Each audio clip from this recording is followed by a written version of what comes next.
You wanna check it? Or get ready to get into this mixtape. Eternal. Beats by Cozy. You gonna live forever, my nigga. Let's get it.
What the fuck is up? This is the News Underground. I am Abandoned Nihilism, aka The Harbinger. You are listening to DJ Akoza, X-Punky, Eternal. How you doing? How you doing? How you doing? How come I always look like shit? Huh? What's up with that? How you doing, folks? We got we got a special holiday Friday edition of the News Underground. Welcome back to the News Underground. It's your boy Chem Goblin. Thank you, Chem Goblin, number one in the chat. Oh, thanks. So I always look like shit. What's the deal with that? All right, well, okay, it's a little loud in my headphones. 1 second. Producer, turn that shit down. Can't even fucking think, man. Zoomer AN was better, though. Zoomer, what was the you mean when I shaved? God, I need to exercise. God, the neck. People like the beard, dude. They said I look like celebrities when I have a beard. They say I look like Seth Rogen or Vosh when I have a beard. When I don't have a beard, people say, "Please, sir, please get away from my children, sir." So, pick your poison. All right, folks. Well, we're going to get it kicked off here. I'm sure more people are going to trickle in as they come in. I wanted to start with something a little lighter than normal. It's Christmas, so I thought we'd do something, start it off with, a little bit, less, it's just the holiday season. I'm just feeling festive, so I thought we would do something a little lighter at the start here. 1 second, let me just find there it is. Guess I should bring that out just a touch. We're going to go ahead and start with something lighter. We normally do this in the middle of the stream, but, let's go ahead and do everyone's favorite segment, the mass shooting update. Everyone's favorite segment. This is always the highlight of the day. It doesn't bring me down or anything. How's my day going? It's going well. Hey, I got a happy family. Got a happy life. It's all good. But you know who it isn't all good for? These people that died in a mass shooting. All right. 726 U.S. mass shootings in 2023. 5,861 mass shootings since 2013. And one whole day since the last mass shooting. Thank you so much, good guys with guns. I know you're out there. Over there in Oak Grove, LA, 0 dead and 4 injured. 12-year-old boy unintentionally shot 4 people at dinner table with 12-gauge shotgun he thought was unloaded. Whoa, boy. Someone failed their hunter safety course. Over there in Ashland, Illinois, 4 dead and 1 injured. All 3 victim fatalities were women. Gunman was a man. Ronald L. Cobran died from self-inflicted gunshot. Got mad. Maybe a divorce, maybe a girlfriend, killed them all, then shot himself because he's a pathetic coward. Didn't want to face the consequences of his actions. I'm sure the gun, say it with me, I'm sure the gun was legal. Hey, right? I'm sure the gun was legal. Hey, there we go. Big meme celebration. Thank you for that follow, Fathad. Over there in Madison, Indiana, 4 dead and 0 injured. Juvenile victims, more children. Mother and her 3 young children found shot to death inside home that had burned down.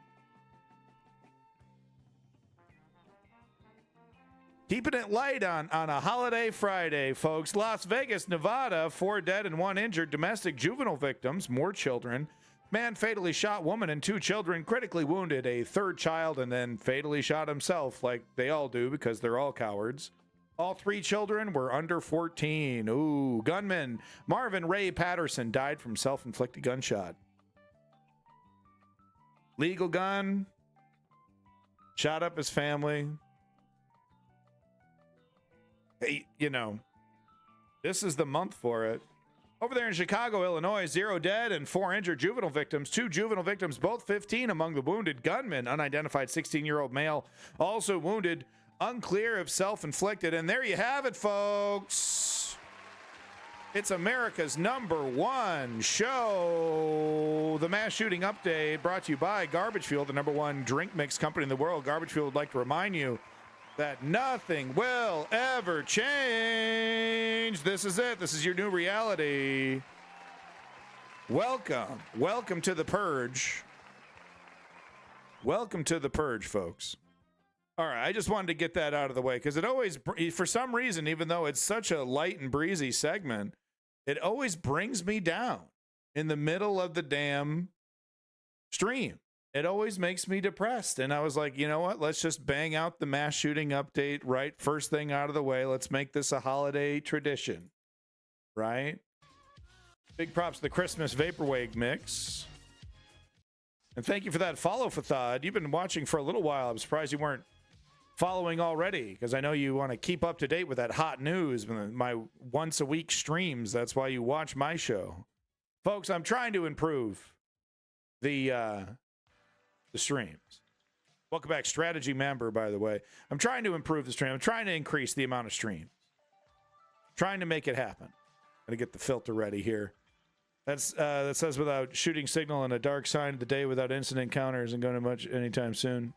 Oh, no, come on, man. This is good. Good guys with guns and get your guns. And hey, man, this is, this is it. If you want to change it, there's only one thing you can do. That's participate in my 3 steps.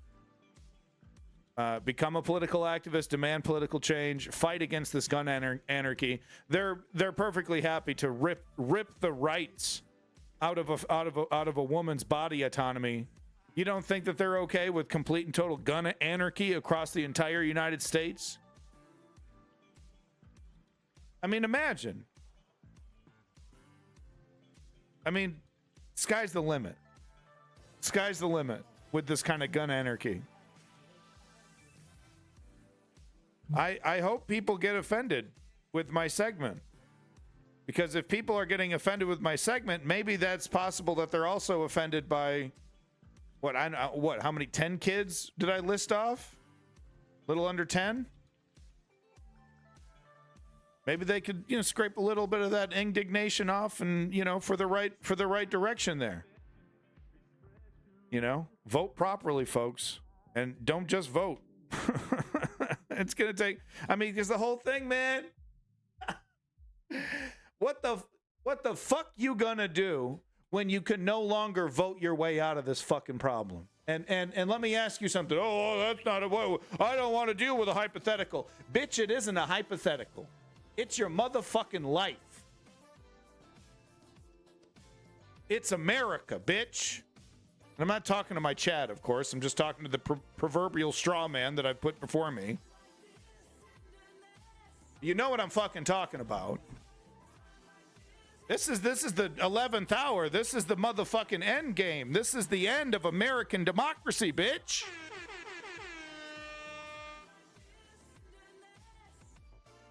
All right, real quick, last little bit of our murder news. Absolutely insane footage, absolutely bonkers footage out of Ukraine. Unfortunately, we're finding more out. We're finding more out about this guy. And straw man for the stream to pull up every time we have a straw man moment. Pull this guy up. He's everything I hate. Henry, why'd you do it, Henry? We'll kill everyone in Cambodia. Henry, no. No, but this is absolutely bonkers. I can't show you the footage. I'll get in big time poo-poo trouble by Jeff Bezos. Even though for like one day it was okay to show nudity and now it's not okay to show nudity. Guys, look, Twitch needs to come to terms with the fact that it's a bit of a, softcore pornography distributor to young boys. I don't know how any other way to put it. And I'm sorry to say that, Jeff. Maybe you weren't aware of what Twitch has become. I'm not trying to be sexist. Girl, get your bag. It's money in the bank. People need sources of income. But does anyone want to talk about what Twitch has become? All right. Anyway, we'll get off that subject. Yeah, I can show until he throws the grenades, which is what I'm going to do here. But no, this is absolutely bananas, folks. I can't, you know, supposedly no one has died so far. I find that hard to believe. The only, except for the person who's dropping their grenades, you're going to see him right front and center in front of the camera. This is like a movie. It's like framed like a movie. You know, it's so disgusting. But this is real life. Apparently, according to the early stuff that's coming out, according to Chem Goblin, who's posted some stuff and some articles that's out. Oh, he's not dead. The article I read reported that he was dead, but according to some rumors, this has nothing to do apparently, or has little to do with Russia and Ukraine, and this is some kind of pay dispute or something. We don't know yet. We're gonna have to get the whole story here. But it's absolutely shocking footage. So just a trigger warning here. Absolutely shocking footage. And of course, we will be blurring it out once it gets to the terrible part here. But as you can see, I mean, the most shocking thing is that people just had no idea what the hell was going on. They had no idea what he was throwing on the ground, what was happening. This woman reacts right here.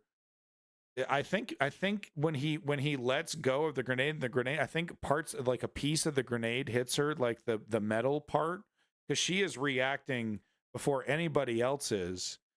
And people only at the last millisecond realize what the hell is happening. The guy had 3 grenades in his hand. It's just insane. So trigger warning here. Like I said, we're going to be blurring it out, but it's just shocking footage.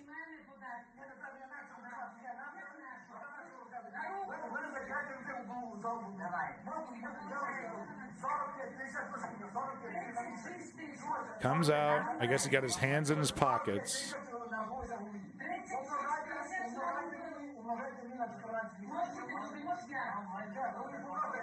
Pulls these fucking things out, dude.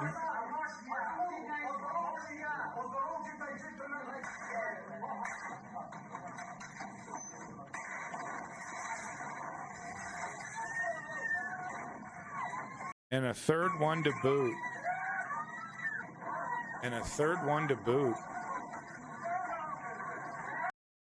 Yeah, I read an article that said he was the only one that died, but there's 6 people in critical condition.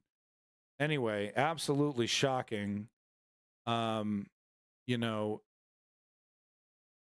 not going to boil it down and make it this simple here, but this is related to my general thesis for the whole reason why I'm doing this, which is nihilism. But really, one thing that we desperately need, and this goes hand in hand with addressing the global cancer of nihilism, which is mental health, assistance, and it's too expensive, it's too restrictive. There needs to be more encouragement for it. We got people out here doing absolutely bananas bullshit, and but here's the thing: is that fixing, if say we flip a switch and we dump $1 trillion into mental health across the entire world, or maybe just the United States, it doesn't fix the entire issue, because the other issue, and maybe this is what was related to this, is financial, but the other issue is class, aka economics, right? People are struggling. There's no, unless you're a goddamn millionaire in my chat, and I'm like, what the fuck is going on here? What are you doing? But unless you're a millionaire, there's a harsh economic reality that everyone is facing. Greetings, it's your boy Lenny from South Boston. Go Sox! Big props to Lenny, who's my #1 financial contributor. So, I mean, it's really difficult. What I'm trying to get at is that there's no easy solution here. The solution is to transform our politics, because we're never going to get what we want from the neoliberals. We're going to have to fight for our liberty from the fascist right. So if we want mental health care for people, if we want higher wages, better economic results for the middle class. We have to take over this political system. For real.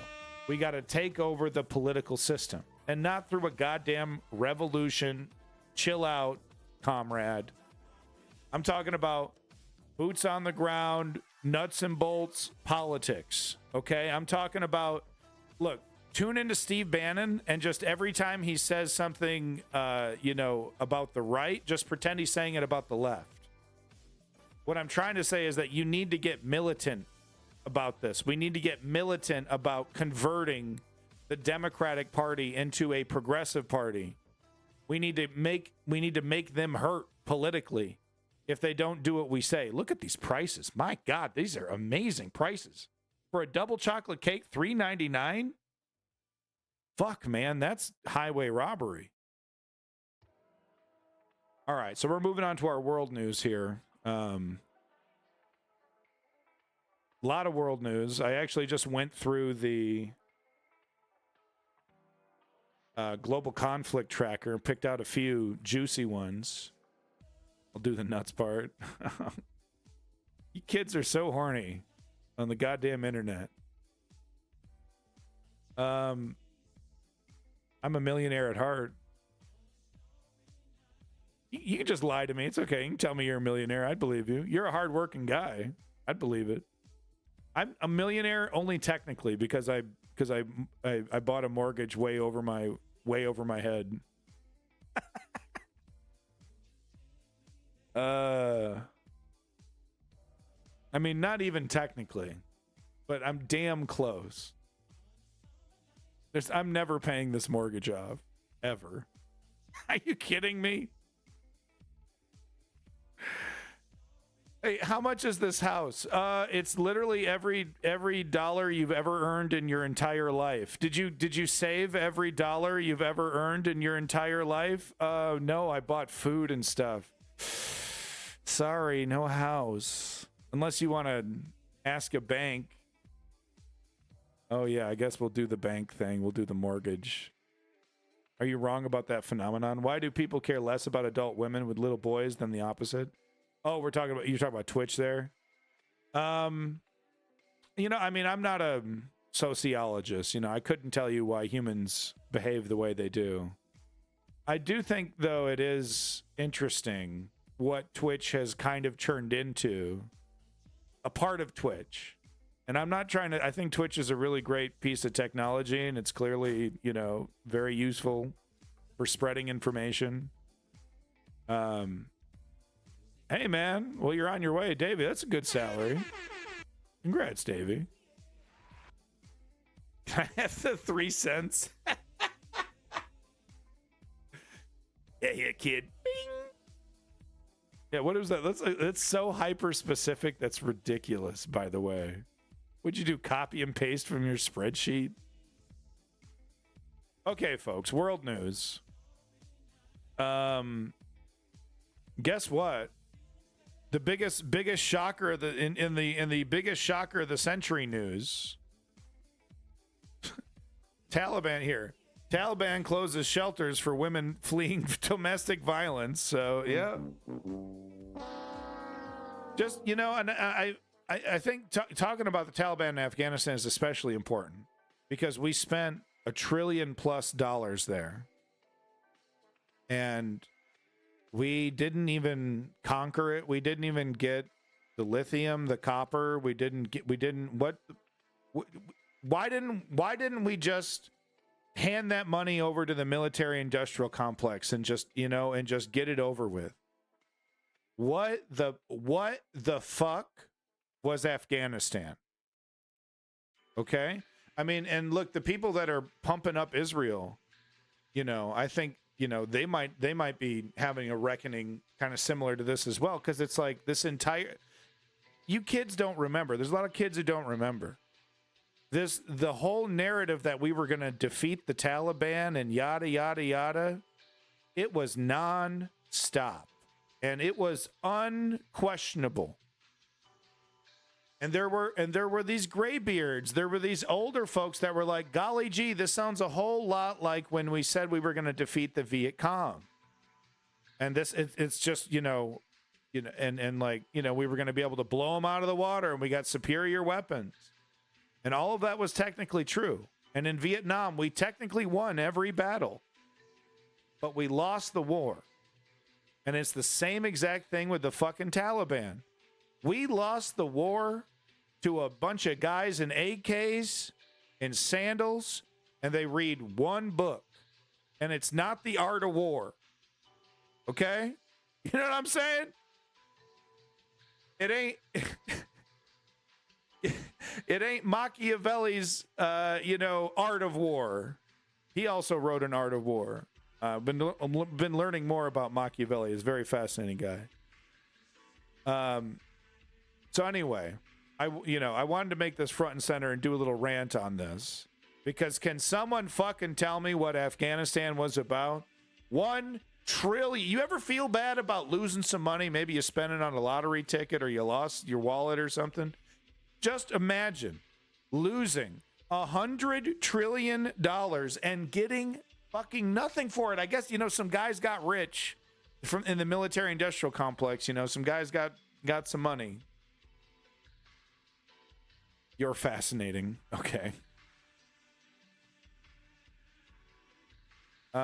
New UN report said that the Taliban is instead sending women to prison if they have no male relatives, for those male relatives are considered unsafe.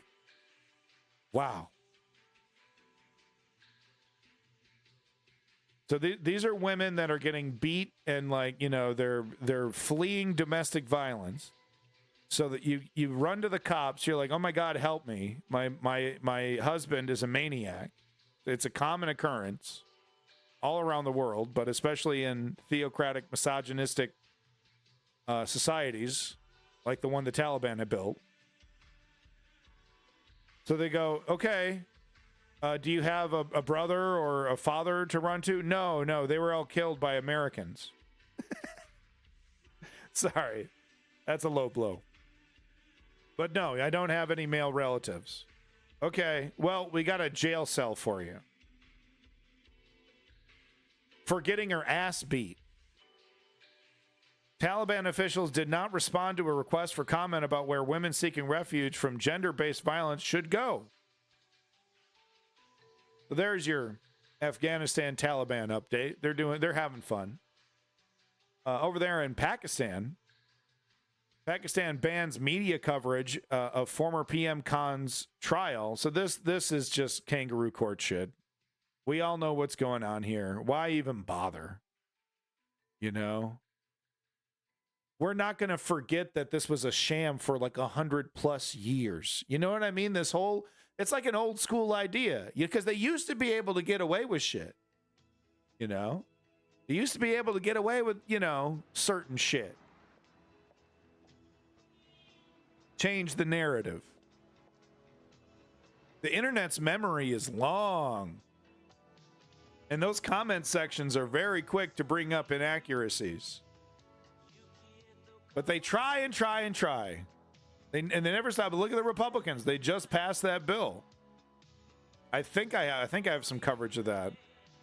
I should, at least. I actually don't. Can someone give me like a 1 to 5 minute clip about the recent bill that Republicans have passed that has to do with privacy? That would be really great if someone could give me some kind of clip like that. $100 trillion they spent on total, at least half of it must have reused twice the same goal as even today, only $86 trillion worldwide combined total currency. This is awesome.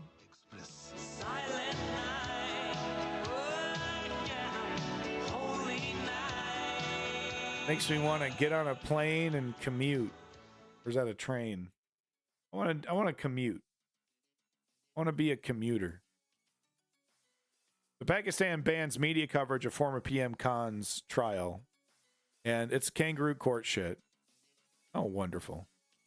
Pakistan court ordered that the trial of former Prime Minister Imran Khan for accusations of leaking state secrets will be conducted behind closed doors, prompting criticisms from press freedom advocates over the trial's lack of transparency. Classic story. It's a tale as old as time. It really is. It doesn't get more classic than this. Political opponent, really popular, has a chance to beat you. So you use your justice system to go after him. It's basically what Trump is threatening every political enemy he has now. You know, it's exactly what Trump is threatening. Oh, you see, they're going after me illegitimately. So when I'm in power, I could just do what I want now because they did this to me and it's unfair. So I get to be a dictator. Use the Justice Department as my personal tool to take out my political opponents. He's literally saying that. He's literally promising that. I mean, there's no dog whistles with Trump. You know what I mean? It's really easy to cover this shit. He's like, no, I want to be a dictator. Oh, just for a day. Okay, Donald. Oh, yeah. Just the tip. Over there in Myanmar. Exactly, Davin. Yeah, can we stop the bullshit, right? But over there in Myanmar, China says it mediated ceasefire between Myanmar junta and rebels. Oh, I have some good news. Myanmar's military said earlier this week that it had met with rebels and another round of talks was due by the end of the month. Though yesterday, the rebel alliance reaffirmed their commitment to fighting the government and did not mention a truce. These things can be tough. Jesus Christ. Migrants were found at sea on a boat collecting rainwater during heavy rainfall at a temporary refugee camp outside Mungdao Township. Holy shit, dude. Northern Rakhine State, Myanmar. This was in June of 2015. Okay, this is old. And this is also from 2015. I got to check these dates for repeating this. Yeah, we got 2017 Aung San Suu Kyi here. Who I promised to do a long-form documentary. I have this great long-form documentary on Aung San Suu Kyi, or Kyi. And I still haven't gotten to it. That was like 2 years ago. But there's this, is she a war criminal? That's the real question about with her, Seems to be some pretty strong evidence that she's definitely guilty of some war crimes. Democracy Now! Treats her like she's a, feminist icon. Back over to Sudan.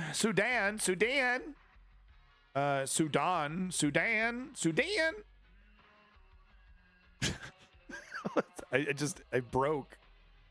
Can I find any videos about that consumer privacy bill? No shit. Well, isn't there an article? Don't we have an article in the, didn't I put one in the Discord here? Sudan. And we got Orban. We got people getting blown up.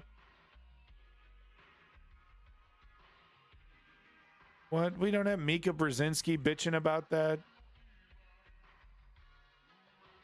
Okay, I'll be covering a lot more of the Discord on Saturday tomorrow. Whatever. That's fine. Well, I guess we'll just let them get away with that one. They got us. Over there in Sudan, warring parties agree in principle on meeting to discuss ceasefire. So we got more good news. At talks in Djibouti on Saturday, mediators from the Intergovernmental Authority on Development, IGAD, great name, said leaders of both sides in Sudan's civil war agreed in principle to hold a meeting in the next 15 days to lay out steps towards reaching a ceasefire. All right, let's do two pieces of good news here. Strategy member with a clip. Uh-oh. Does he got it? This better be a Rickroll. This better... Oh, what is this? Oh. Oh! I tells you. We're not allowed to watch the news in Canada. There's just certain information you can't tell Canadians, or else we'll lose our maple syrup gulping minds. We'll lose our fucking minds over here if we learn the truth. Gotta block that shit.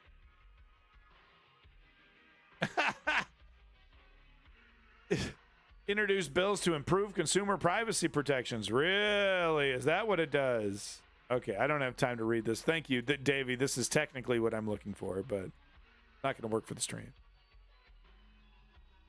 You can watch it. You can watch it in Ukraine, but not Canada. No, we're not allowed to know, man. All right, so this could be good news. So, I applaud this. This is great. As I meant to applaud the other one, and I forgot to. Two pieces of might be good news, potentially. Hey, peace talks, ceasefires. I like these words. Over there in the Congo, Congo government rebel groups agree to ceasefire ahead of elections. More good news, ceasefire. The United States announced a deal for the 3-day truce between government forces and rebel groups occupying part of eastern Congo. It comes as the Democratic Republic of Congo prepares to hold a presidential vote on December 20th. So they're taking a break for democracy. And I'm sure things are much more complicated than that. Man, this picture is awesome, though. I love this picture. It's so intense. 3 days. All right, I'll take it. We'll see. We'll see how this goes for the election. Stop killing each other so we know who's in charge. Wait, hold on. What side am I on? Okay. Over there in Haiti, Haitian police chief visits Kenya amid prep for international security deployment. We've been following Haiti quite a bit here. Around 300 Kenyan police officers are preparing to deploy to Haiti in February as part of a multinational mission to support Haitian police. Wow, they're waiting 2 months. I guess it takes a while to get everything together. As a mission to support the Haitian police as they fight gang violence, Kenyan officials said the UN Security Council approved the mission, but it has faced local opposition in Kenya. The officers' deployment is pending a Kenyan court decision sent for January that seeks to block the mission. I see. So they have to figure out, you got to get through the red tape first. And you're like, well, what the hell? How come you don't want help? Well, everything comes with strings, folks.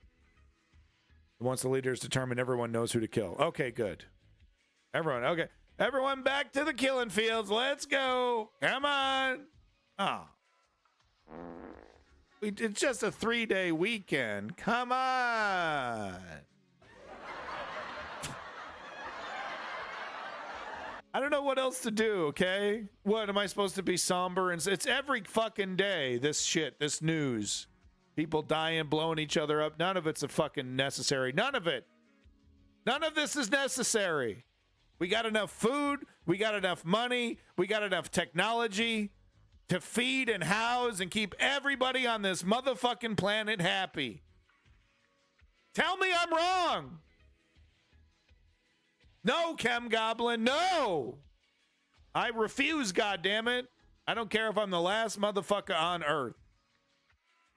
Stamping my feet like a 6-year-old. I will not embrace nihilism. Hey, we got India news. Hell yeah, man. My favorite. But CNBC. Boo. That means it's not going to be like super awesome and rad. Okay, well, we will make that number 1 in our U.S. section. Thank you so much, strategy member. Was Nietzsche a nihilist? Well, Nietzsche was against nihilism.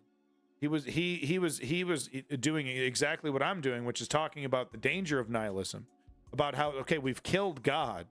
We've realized, we've come to the realization that, it's all a bunch of hullabaloo. Where do we go from here without that religious structure? How do we become an Ubermensch? And that's what I'm talking about, is we have to pick ourselves up. We have no choice but to retake agency in our lives, take control of our society, of our governments, and regain control, if we ever had it, from these elements that wish to put us in chains. Yes, Nietzsche was against nihilism. Yes. He didn't say embrace nihilism. You have to acknowledge it. Folks, we got news to get to. Jordan Peterson is a terrible example. of the person you should be listening to and quoting. You know, why him? Why him? Can we find some other thinker, please? I'm almost certain that's not the case. But, you know, Woke Patriot, it's been a long time since we've done a Nietzsche deep dive. So I think we need to put that on the list there. I will make sure to put that on the Discord list once the stream is over. But almost certain. Yeah, we shouldn't be listening. I mean, yeah, maybe I'm yeah, it's, you know, even as I'm just a guy, okay? I didn't have time to go to college. I had to immediately get to work. I was poor my entire life. Didn't have time for proper schooling. Trying like hell to catch up. Doing the best I can. Doing the best I can out here. Someone please donate to my Patreon so I could buy an RV and tour the country on your dime. I would really like to quit my job and just live off you. I'd watch a Nietzsche deep dive. We should do it. It ain't much, but it's honest work. Thank you so much for the $500, person I won't even acknowledge by name. Moving on. Really comes down to whether Nietzsche's claim. Well, we got to get into it. It's been a while. But anyway, instability in Kenya. It looks like things are going to be. Hopefully, they can keep the goddamn lid on the. I mean, if I was, you know, if I was this, you know, rebel group or junta or whatever they're fighting, I would be pushing really, really hard to make something happen before February. It seems like, you know, like there's a pretty hard deadline to push as hard as you can until February comes, and then the reinforcements kick in. So I got a feeling that Haiti is going to be heating up before it cools down. So we'll be sure to. As a dropout student, I can relate. It's, you know, it's hard, man. Now I got a family. Now I got all this, you know, I got a job and shit. You know, what can I do? But no, I have a feeling we're going to have to be following Haiti up very, very frequently. It looks like things are going to get pretty spicy. Wanted to follow up to Venezuela, Guyana, see what the hell's going on there. What the hell's going on over here? Oh my God. Bestiality on fucking TV. Oh my God, that's a phallic reference. Is this one of those? Oh no! Oh, rip off! Don't do it, folks. So back in the day, people didn't have long distance plans on their phone, but sometimes they would have to make long distance phone calls. So there were these services. It was like a 1-900 number, and you could call it. Or is this one of those joke phone lines? Is this one of those joke phone? This might be one of those joke phone lines where you call it up and it's like a bunch of holiday themed dirty jokes or something. But it's like $1 a minute. Anyway, over there to Venezuela, Guyana. Let's get an update and figure out what the hell's been going on over there. I honestly don't think Venezuela is going to be able to take this chunk of land.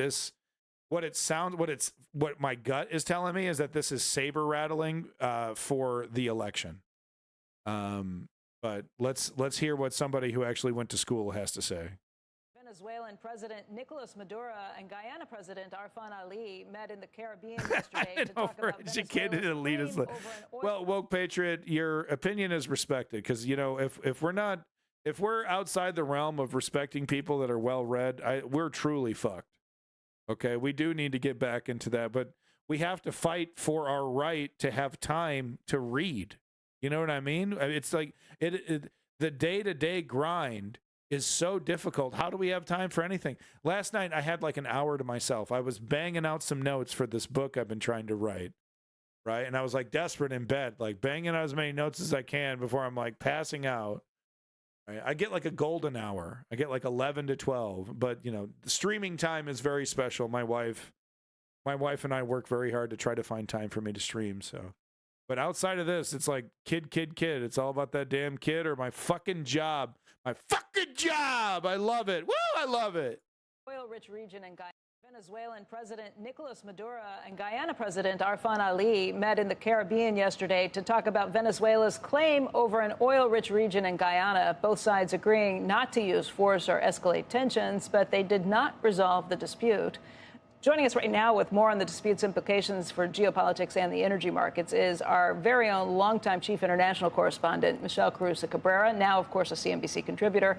And Michelle, this is a weird one. Okay, so they met yesterday and agreed not to use force. That's because Guyana doesn't have any force to really use. This is a disputed area of land that goes back like 100 years. But for 100 years, it's been Guyana's. So what's the dispute? The dispute is... I want it? Awesome. Yeah, Venezuela has laid claim to this for more than 100 years. The reason Venezuela is very interested in it right now is because there's a... I mean, honestly, though, Fathad, the United States already shits on Venezuela. What more could they possibly... I'm sure there's more that they could do, but, you know, the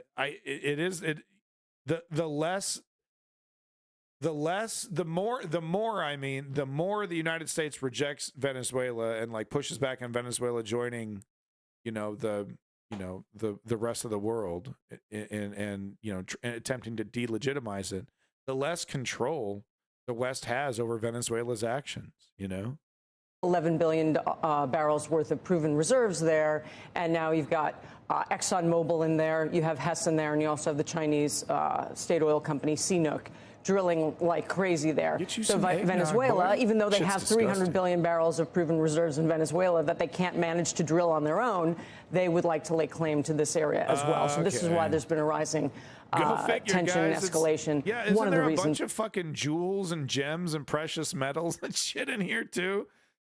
That's why. I wouldn't believe anything Nicolas Maduro said yesterday. Yeah. Even though he promised that there wouldn't be he wouldn't use force or escalate the situation, he's proven to be a very untrustworthy negotiating partner, particularly with the United States. It's been a pretty shit year. Back in October, the U.S. came to a deal with Venezuela saying, okay, if you promise to have free and fair elections, for the fact that my son we was will, born. in advance of that, like we will ease sanctions, thing, and that's what allowed Chevron to get a license, at least for 6 months, to go back in there and start resuming work.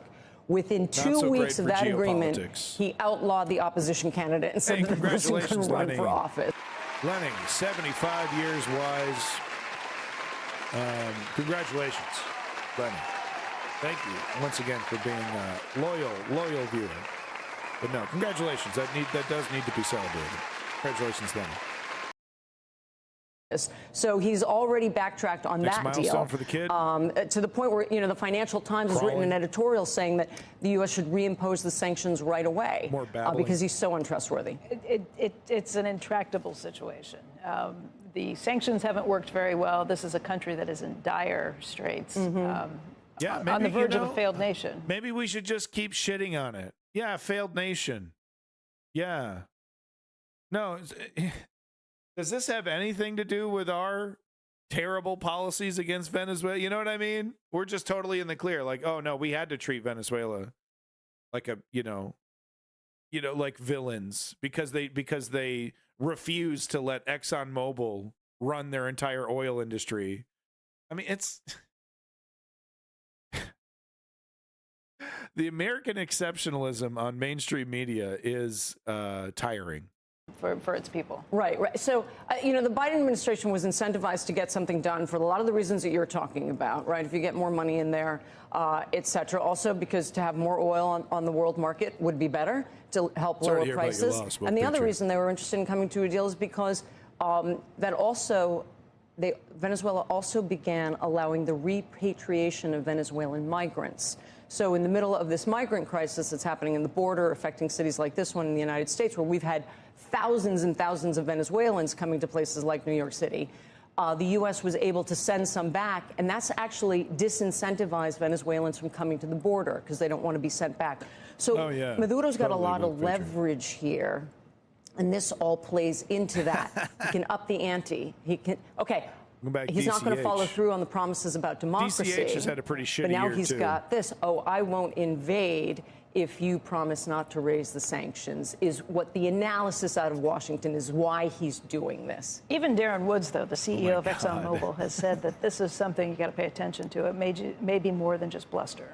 Oh, I would say it's definitely not a zero possibility that they invade. It's definitely a possibility. I wouldn't call it a high one for a couple of reasons. Yeah, I have my Again, doubts. this is likely a negotiating tactic to prevent the reimposition of sanctions. But there's also physical geography that makes it difficult. The border between Guyana and Venezuela is extremely jungly, very dense, possible to move tanks through.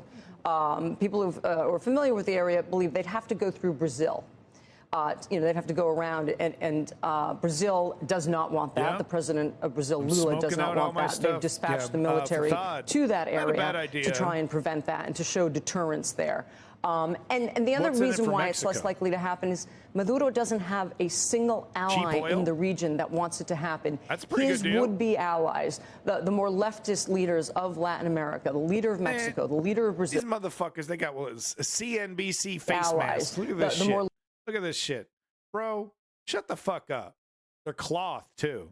Man, shut the fuck up. Leftist leaders of Latin America, the leader of Mexico, the leader of Brazil, the leader of Colombia, all are theoretically aligned with him. Davey. Even Cuba does not want him to do this. Why? Someone wants to take him, that's fine. For a number of reasons, right? First of all, despite aligning with him, perhaps politically, they do believe in the sovereignty of countries, right? And the sanctity of borders, even though Brazil has been a little...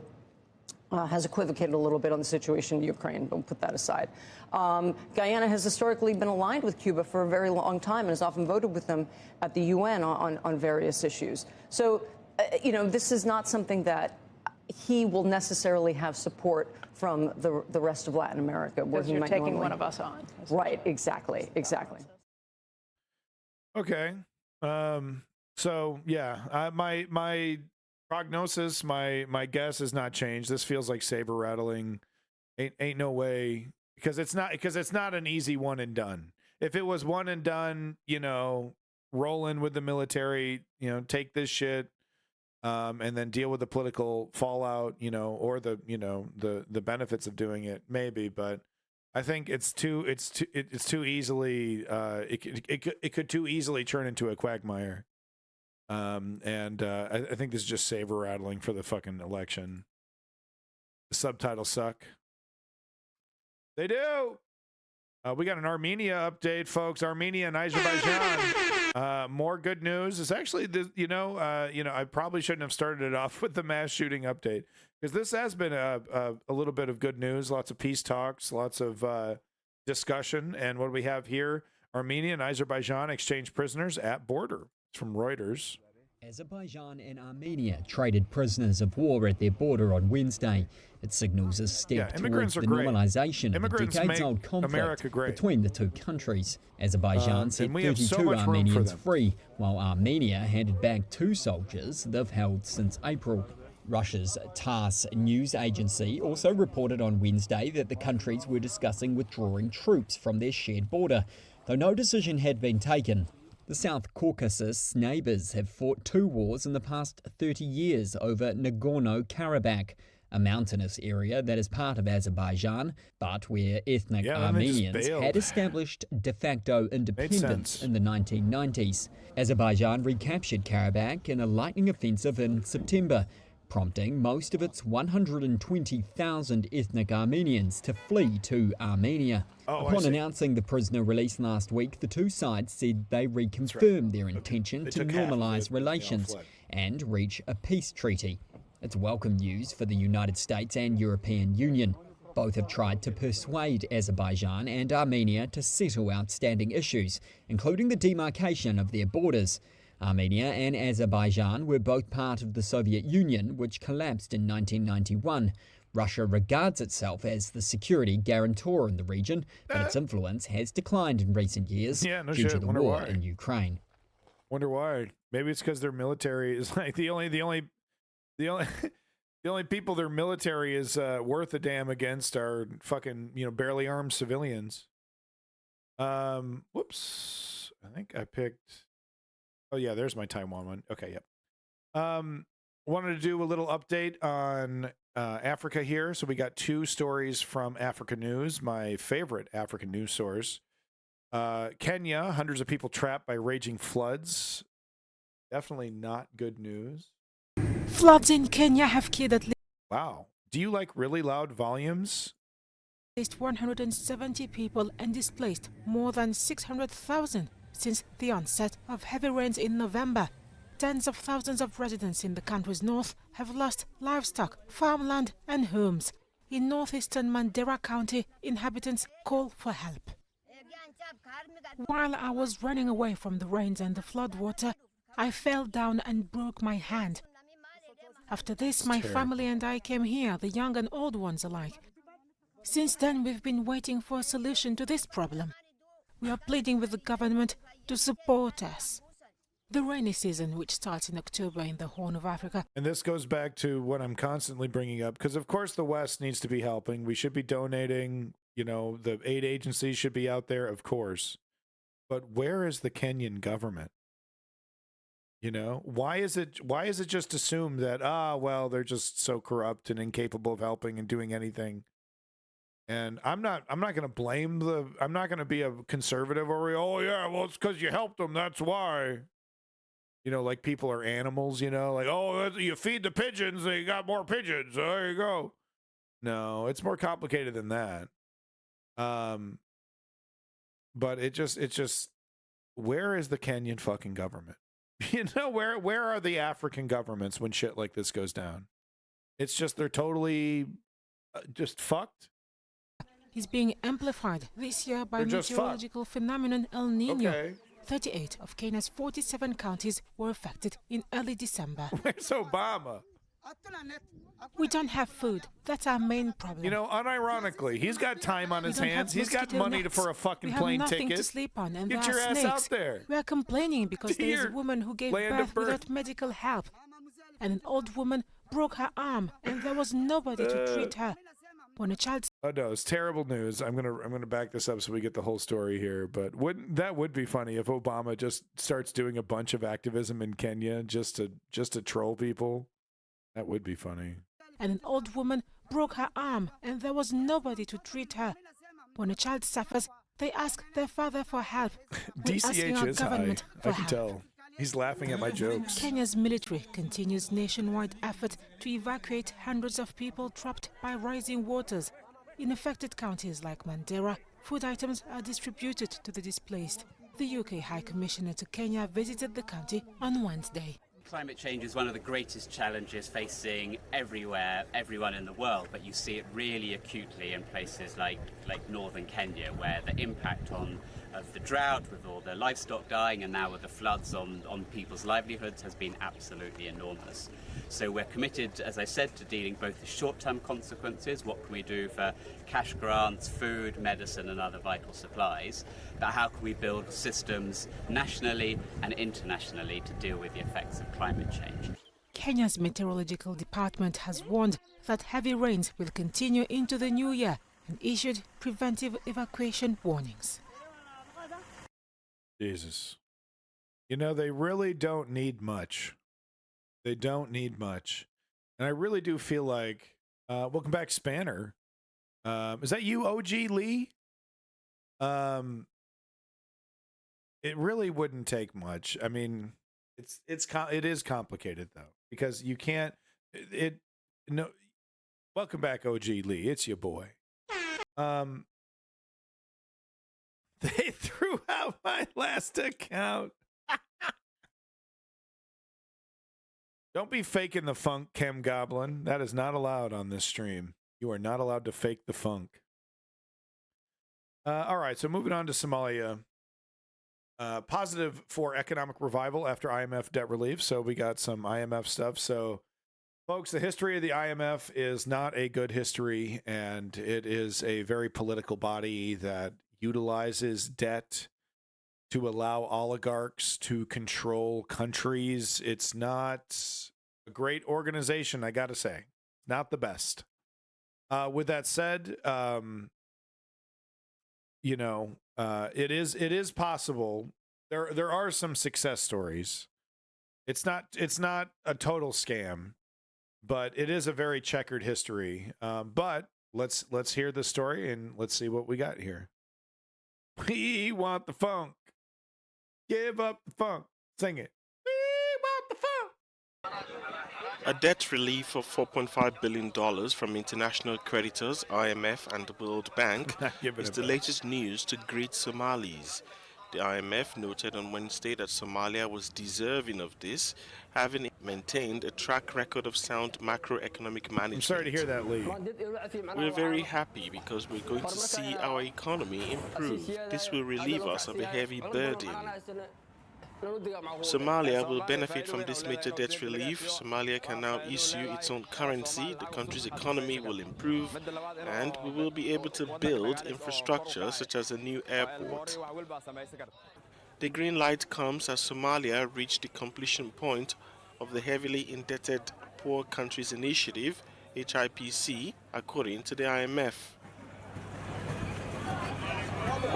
Yeah, those We're very bills pleased are with the debt rough. relief because our currency is almost destroyed, as Somalia has not officially issued banknotes for about 32 years. We can benefit from this now because we will be able to have a new functional banknote, which will allow the country's economy to develop. As you can see, our banknote is like that, so we need to issue a new one that is acceptable worldwide.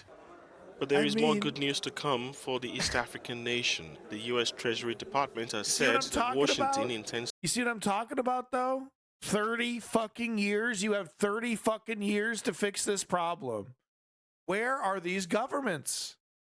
Where are these fucking governments? What are they doing? You know, and then they cut to the leader, right? And he's sitting on like a gold throne with like silk garbs, and he drives a Bentley and, you know, big Rolex watch.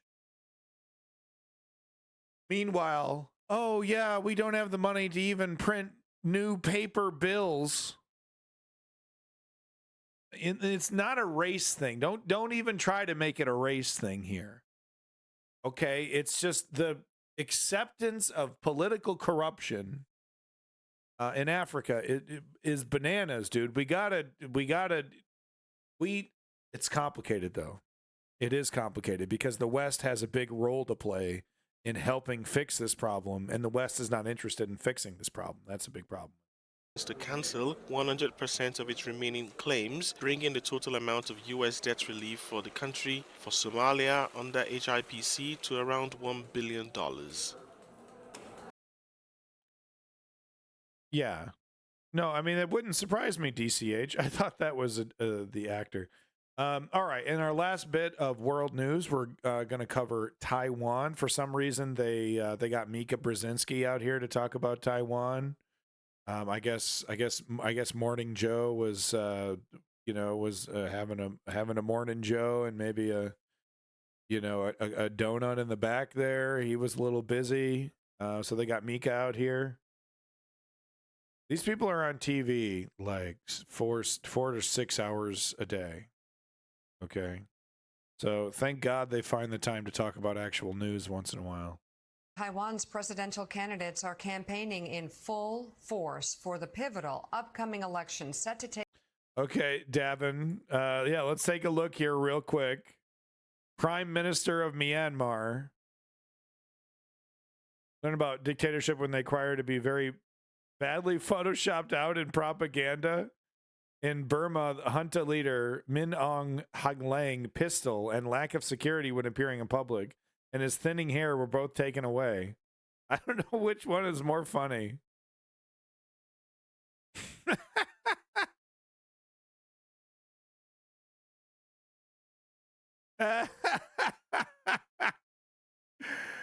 Oh, these guys are so vain. I mean, the thing is, though, is that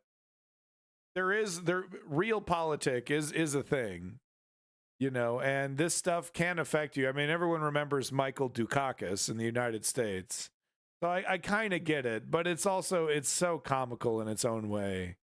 It's much better in the modern era of media to just own these things, Put the gun away. Is he carrying the gun because he doesn't have security?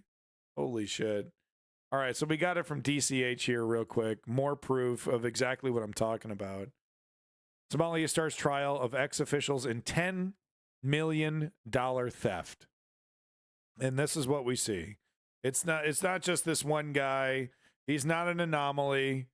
It's the whole goddamn government in like a grand majority of African countries. There's a frame picture of him giving that guy a frame. Oh, okay. Let's take a look. Oh.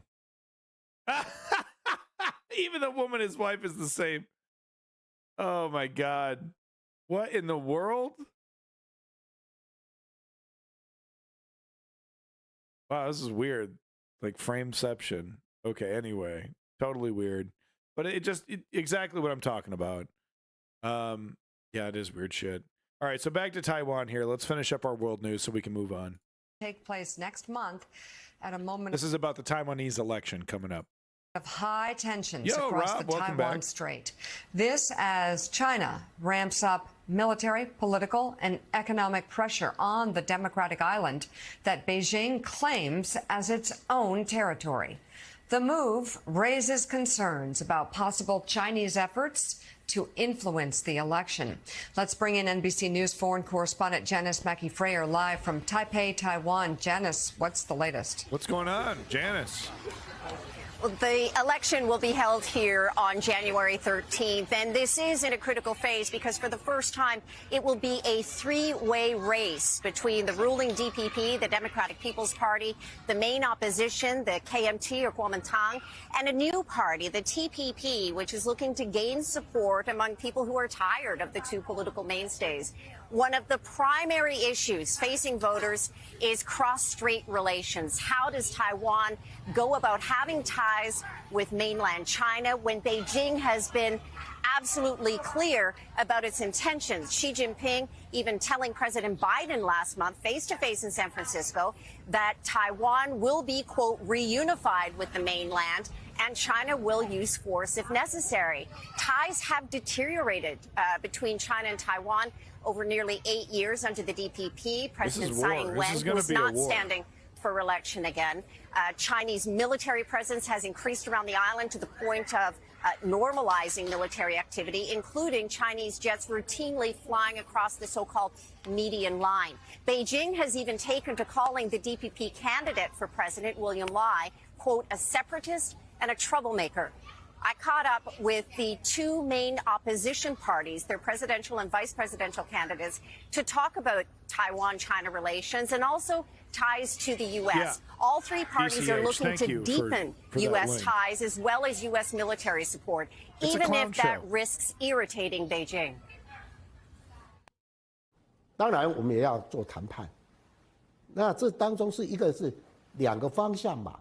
你一定要有自己有坚强的一个实力。那第二个要跟对方来做沟通、来谈判。那相对的台美关系，我上任以来一定会不断的深化。在整个 reunification is not a rush capitulation argument, but independent is dangerous to Beijing, and I don't think they can take it.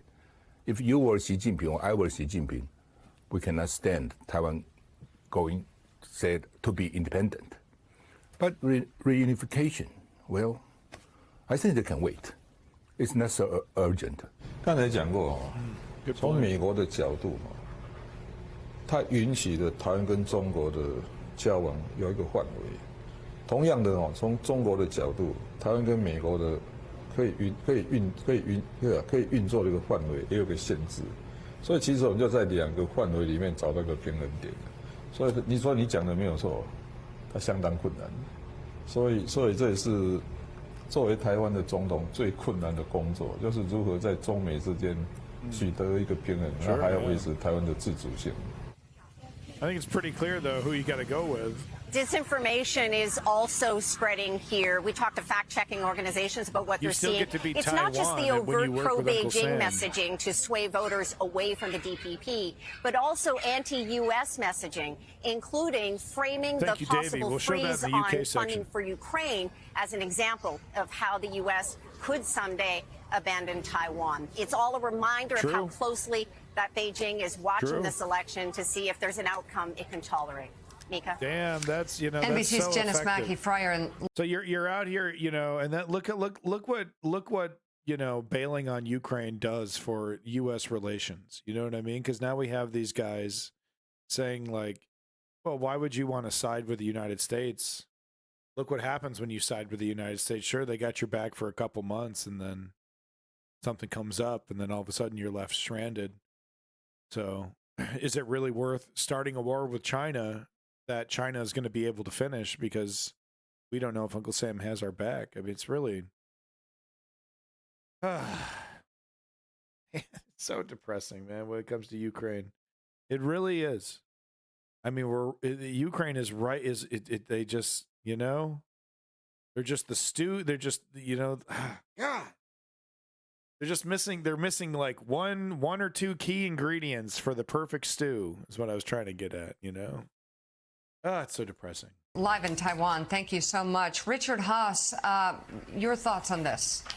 Mick, I was just in China. Who's this guy? Past week. This is obviously, look, the U.S.-Chinese relationship is the most important. President Emeritus, Council on Foreign Relations. Nah, I'm good. I'm not going to waste my time with a fucking...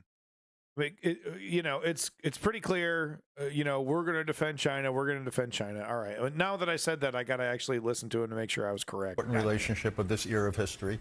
This is the single most contentious issue in this. I don't think right now we're on the edge of a big crisis, much less war. The focus in Beijing is almost entirely on their economy. And they understand that we could help Ukraine, we could help Taiwan, and also help the American public. It's not an either-or equation. We can't fall into that trap. You know that we would have a welfare state if it wasn't for, you know. No, we actually have enough money for everything. Clarence Thomas is gobbling it all up. No, I'm kidding. But no. I mean, we have enough money for both, is what I'm trying to get at. A move against Taiwan at this point would be devastating for their economy. So I don't think this is a near-term crisis, though I think what Janice said is right. You're going to see more Chinese, the mainland pressure on Taiwan. But the real challenge for this country, for Taiwan, for China, is whether we can continue to manage or finesse this. Ever since Nixon and Kissinger went to China in the early 70s, we've essentially learned how to disagree, how to manage this. And the question is whether we can continue to do this. None of the candidates in Taiwan is talking about independence. That would trigger a war. Again, I don't think the mainland's about to invade. But this is just, at best, it's an irritant. At worst, you could have incidents there that could then escalate. So this is just part of the backdrop of U.S.-Chinese relations. But for the moment, at least, and for the, I think foreseeable future, it's on the back burner. But at some point, it's possible it won't, either because the mainland will be looking, get impatient, or because Taiwan could do something reckless, or there might be doubts about U.S. willingness or ability to come to Taiwan's support. So this is very much in play. But for the next year or so, 2 years, I don't think this is a major crisis. Why is my bullshit? Why do I feel like I'm being lied to, guys? Why do I feel like I'm being lied to by this guy?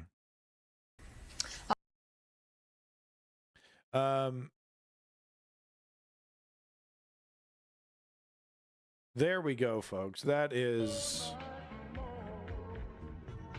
the world news update.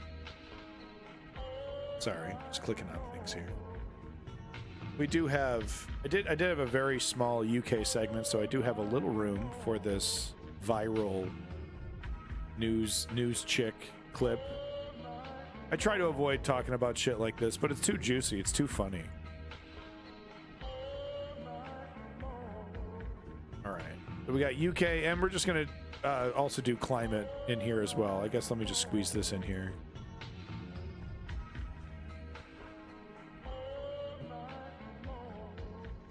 Yeah, we don't need that. That's redundant. Uh-oh. Why did she do it?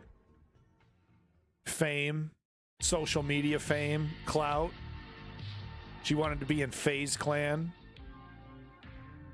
All right, let's see this video.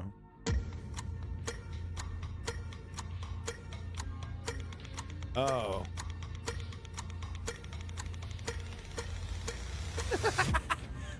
Live from London, this is BBC News.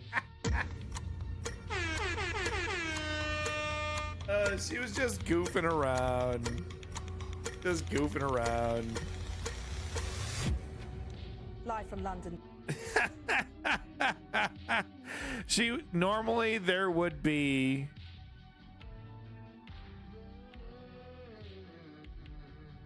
so interesting. Normally, so this is what it looks like. I think that was the raw video. Yeah. She didn't time it right. She didn't fucking time it right. She thought, you know, because on her end, she was probably timing it correctly, but there was probably some delay or something. Oops. Oh, I feel bad, dude. No, I feel bad. Hopefully she doesn't get fired. She really doesn't deserve to get fired. I mean, she totally, you know, you could get a reprimanding for that. I'm okay with getting reprimanded for that, but I would not be cool with them getting fired. With anchor Miriam Moshiri. She was just goofing. See, she was goofing. She was goofing. We've all been there. Goof gone wrong. We've all been there. I feel bad. I do. I feel bad for her. All right.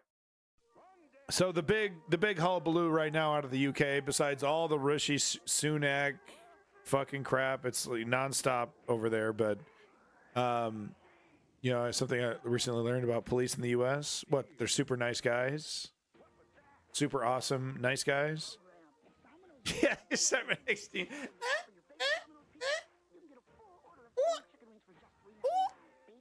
Got him. You're fired. You're fired, Jeff. Get him out of here.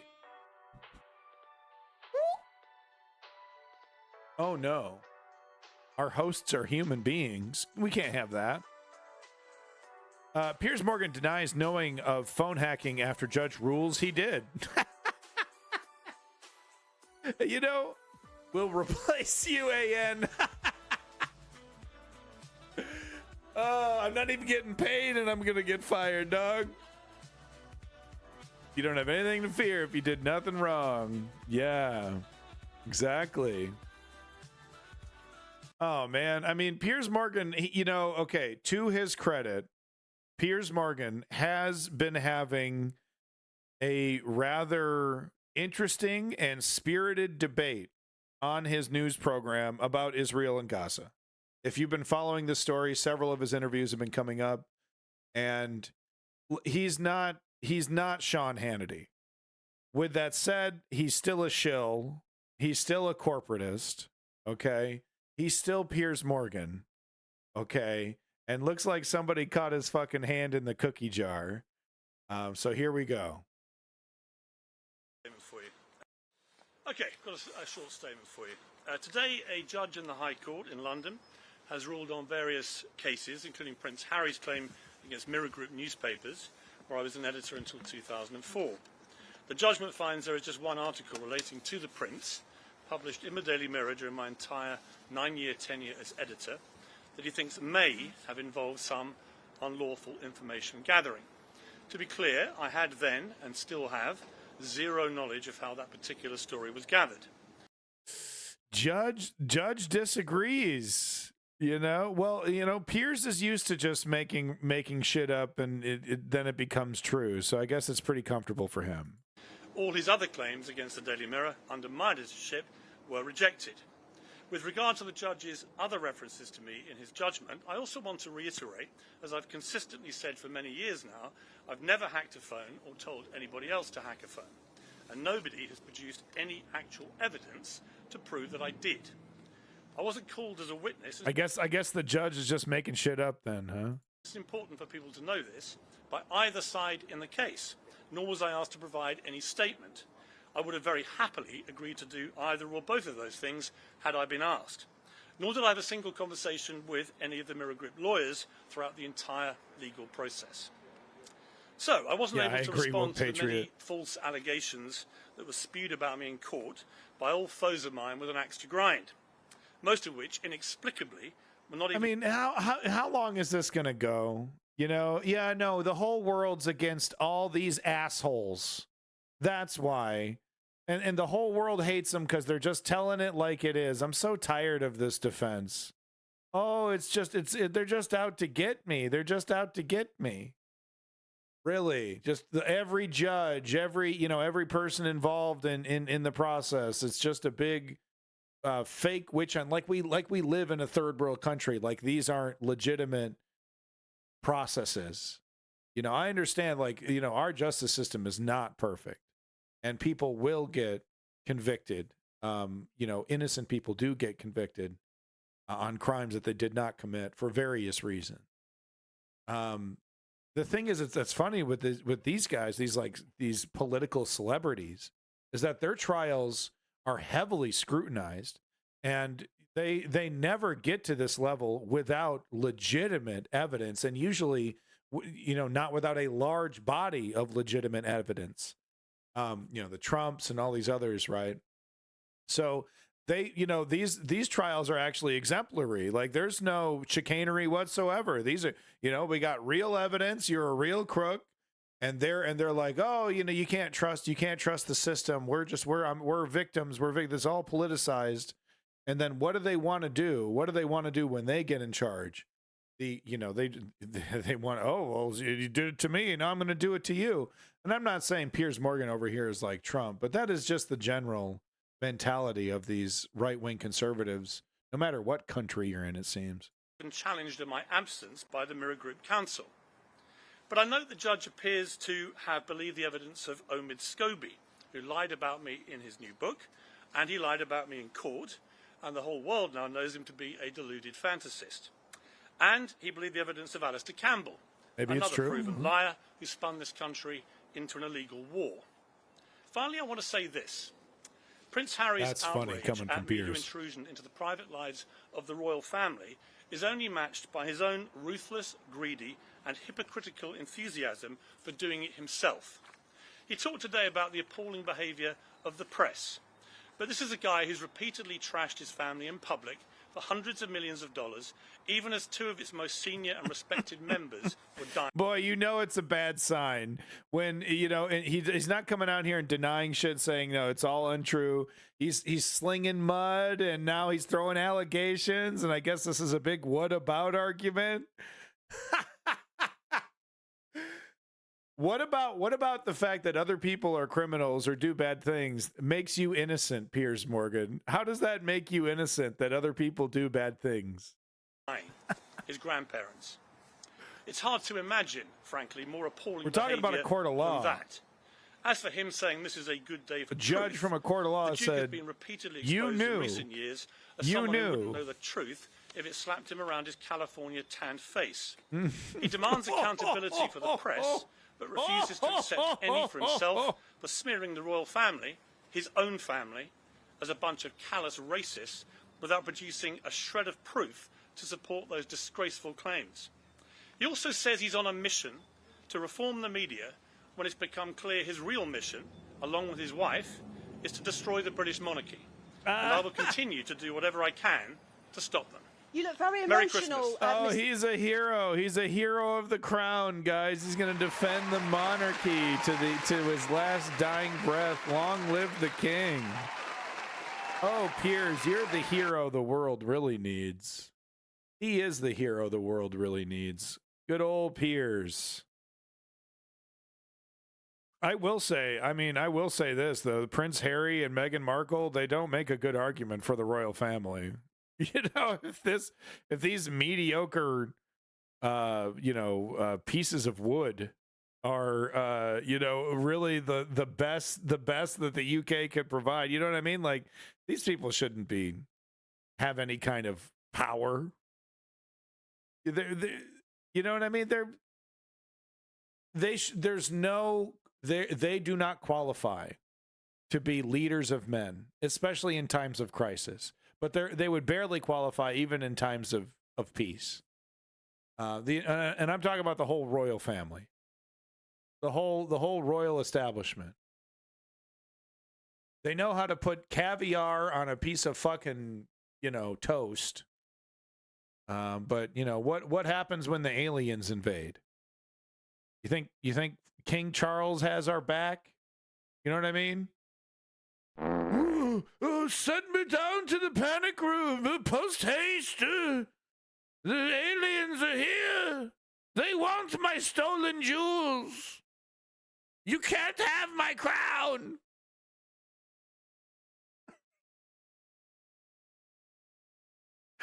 All right. I'm sorry. I don't have a lot of respect for the royal family. I think it's a bit of a fucking joke. This whole defense that they're good diplomats. Okay, get some ambassadors. You know, I don't need some pampered, teenager. I'm a prince. Okay? It's 2025. Enough of the monarchy. Last little bit of, you better be careful. That's your head of state. True. I do need to be careful. There are laws against blaspheming the queen. And when I become a Canadian citizen, I got to pledge allegiance to the monarchy. And you bet I'm going to do it. They look up this episode. So what is this about? No, I mean, that was Ambien. I was on Ambien. Okay, I was taking a lot of Ambien, and I didn't know what I was talking about. God save the fucking king. All right, so moving on from our UK news into our climate section. Not a very long climate section. I'm sorry, it should be a longer one, but we have a lot of other news to cover. Power to the king. I'll never do it. Just once. I'll do it just once. I'll only do it once. You got to bow and everything. My wife slipped me a Quaalude, is what that is. So anyway, we got the joke of a climate conference, the COP28. Greta Thunberg, of course, was there. I will not. Only once. I'll do it just once. So here we go. We got Greta Thunberg talking about COP28, and it's just a total joke. They cut out criticism or like, ending fossil fuels from the, from the agenda or whatever. It's a joke. It's a joke. It's greenwashing. It really is just political greenwashing. They blew through the whole conference. There's no debate. There's no debate to be had about, what's the best way of handling this?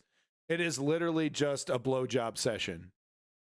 Okay, let's get her done. Okay, yeah. Oh, we made big progress in our agreement. Oh, we got this new guy, Captain Planet. We got 5 rings. We got some teenagers. They found some rings.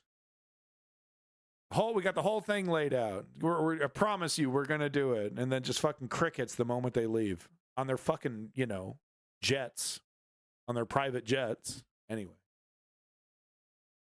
Climate justice! What do we want? Climate justice! This is the bare minimum.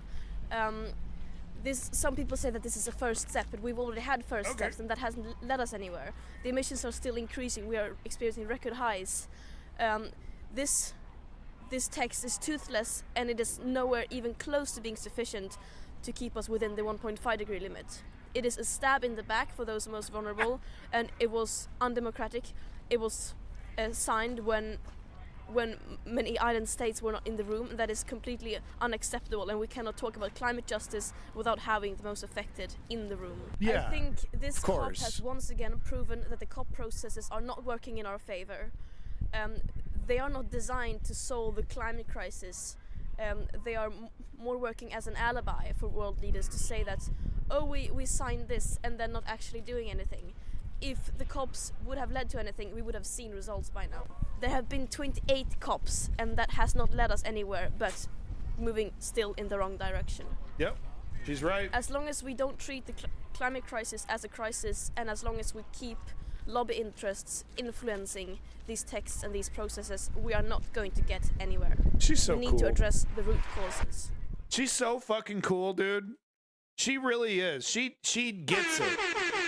She's plugged in.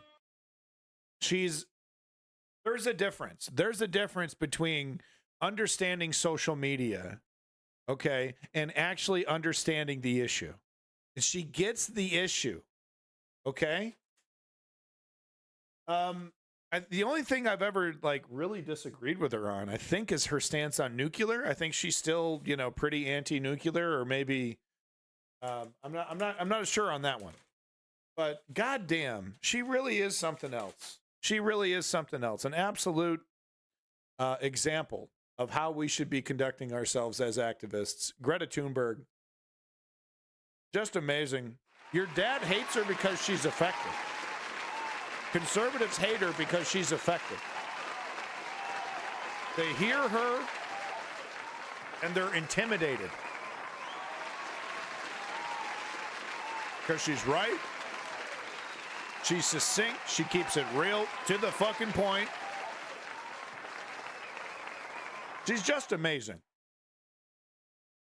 So big props to you, girl, Greta Thunberg. Greta Thunberg in this bitch. Greta Thunberg. Greta Thunberg. Greta.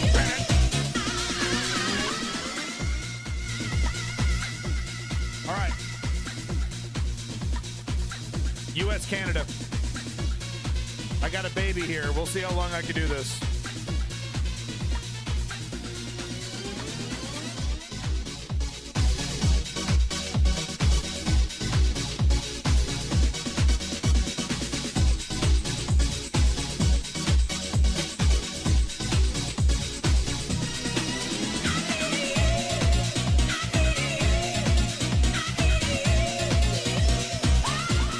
Yeah, it's a rave.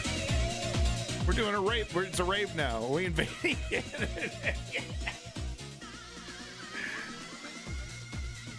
This is modern music in Canada. This music just hit our radio, dude. It just hit our radio. Buddy. Okay. All right. U.S. Canada.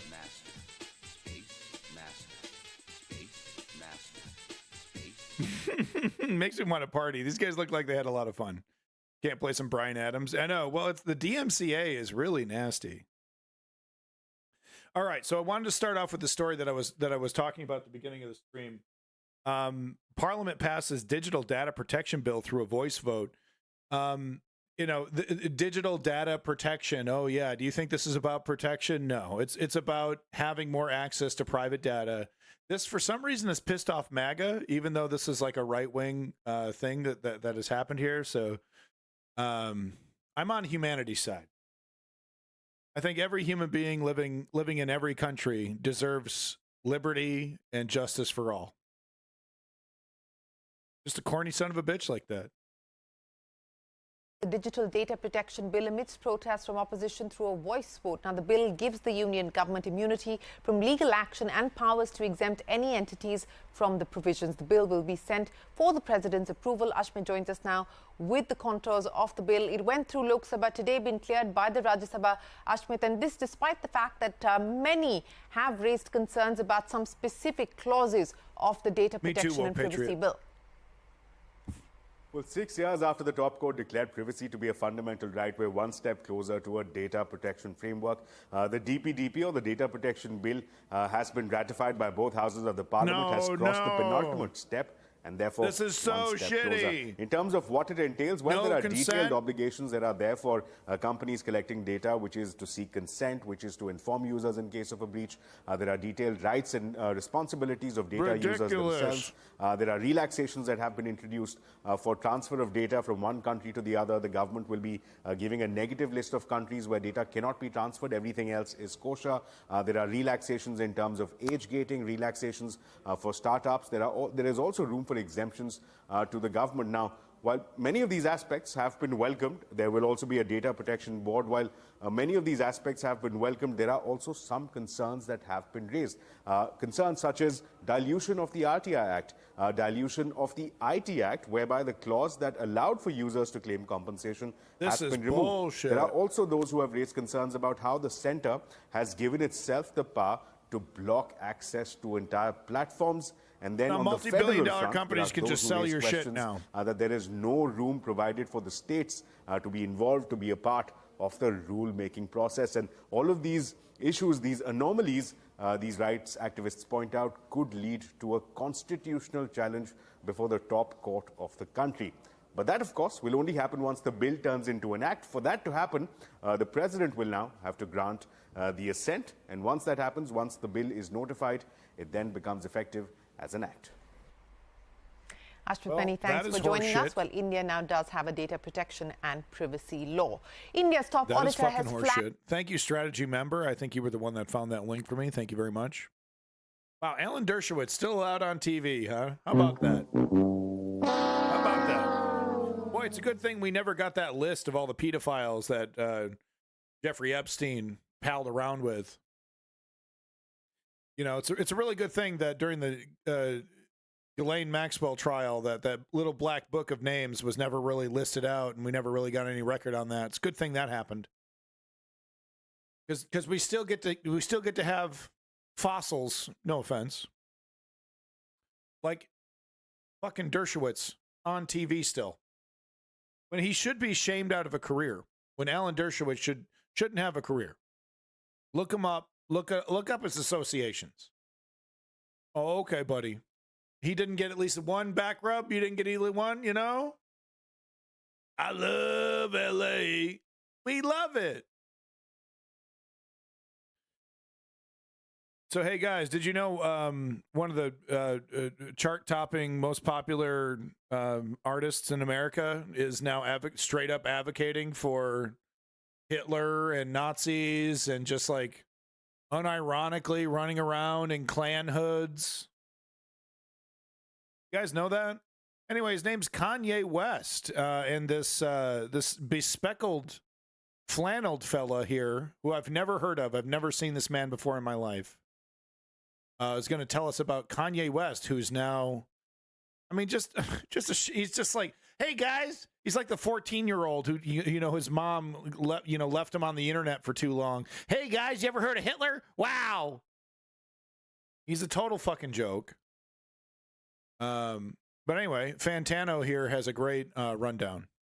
Let's talk about how Kanye is still on this Nazi shit. So as some of you guys have probably seen, he's been placing this very particular double-headed bird crest in numerous visuals around the promotion of the record, and it is very much giving German nationalism vibes. There is also, of course, the album art, which is very clearly ripping off the album art of Burzum, a Scandinavian black metal artist who has very publicly voiced white supremacist views. Meanwhile, the landscape itself depicted here on the album cover was done by a German artist who at one point was very much favored by the Nazis, which you can read right here below, and let's be clear, he had nothing to do with them personally. He died long before they were in power. So Kanye is very much doing this weird white supremacist breadcrumbing once again. Two things. One, don't allow his annoying ass fan base, or really cult, because that's what his fan base is at this point, a cult. Don't allow them to gaslight you into thinking that it's not happening and it's not real and it doesn't exist.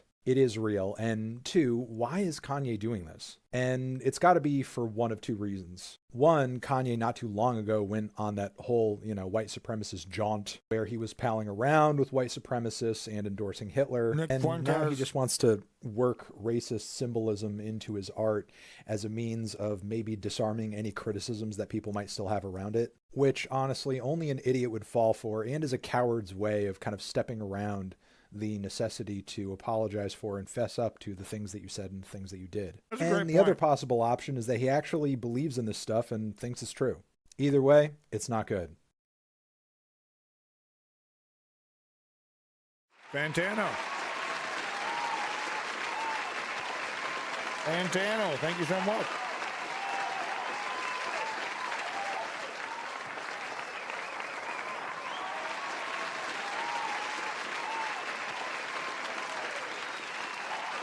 The U.S. is a beautiful country.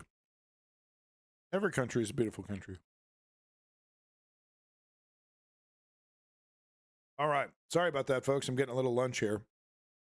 Yeah. So, I mean, just real quick, my final thoughts on Fantano and Kanye West. I've been criticizing Kanye West for a long time now, and hopefully people have come around by now. I think, yeah, I think he's a clown.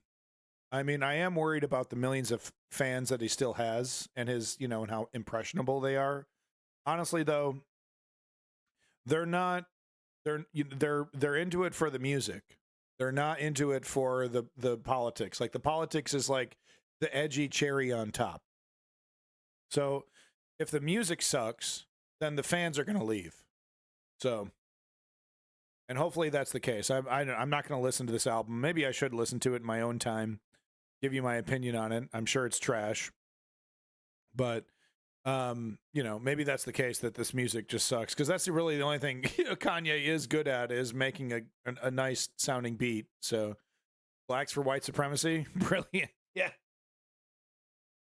That's like those log cabin Republicans, right?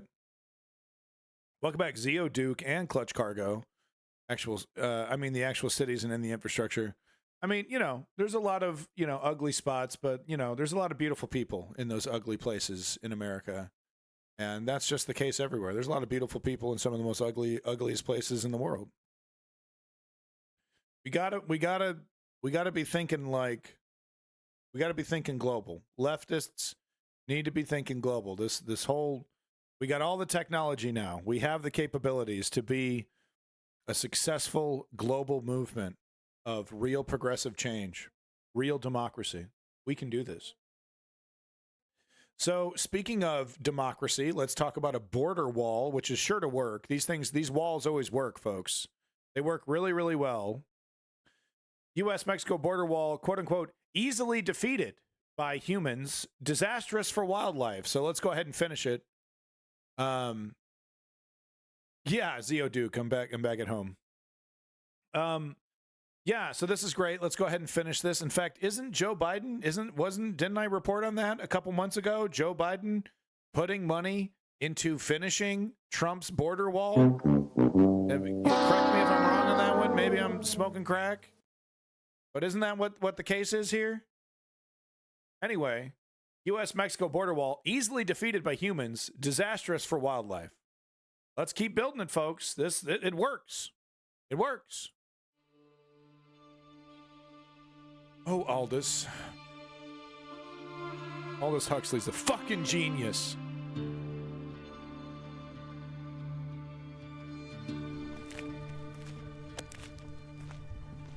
Hold on. I got a baby. I'll be right back, folks. I'm talking like 1 minute.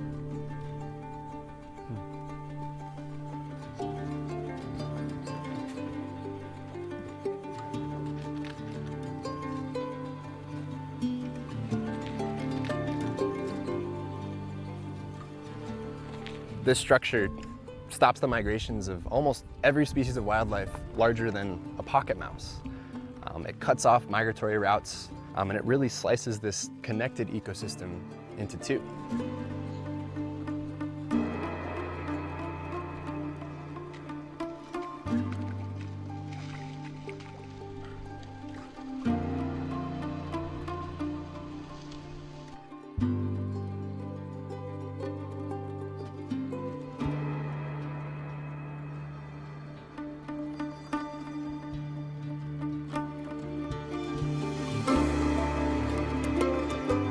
Jaguars, like so many other species, need wide open landscapes to roam. They have to be able to find food, to find water, to find their mates. And every time we build a new barrier to movement, whether that's a highway or a city or a border wall, we are decreasing their chances of survival.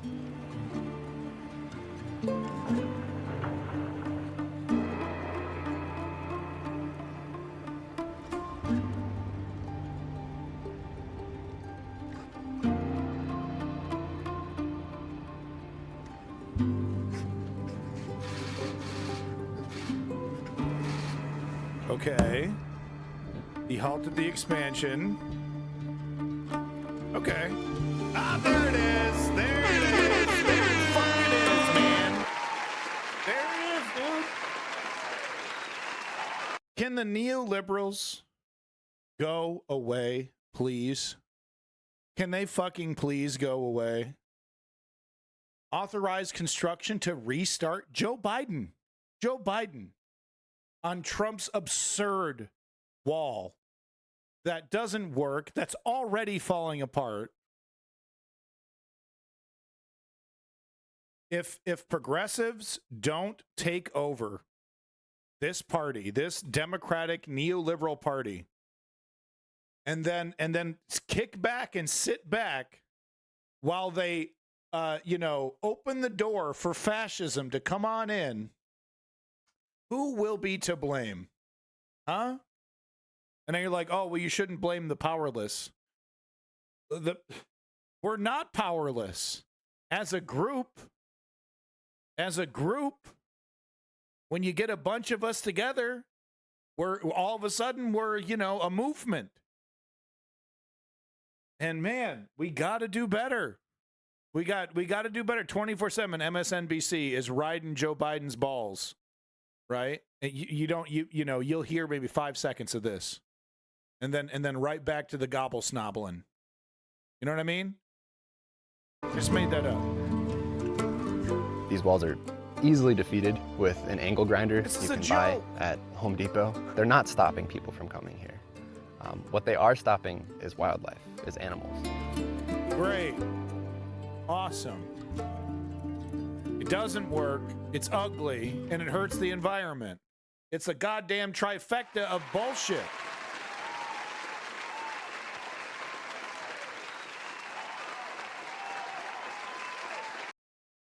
Talking about bullshit, we got Nikki Haley, who has just one of the weirdest chins I've ever seen in my life. I'm very sorry, Nikki.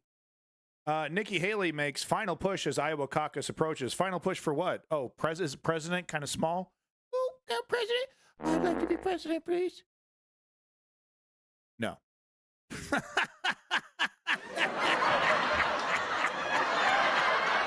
You mean vice president, right? No, I'm talking about president.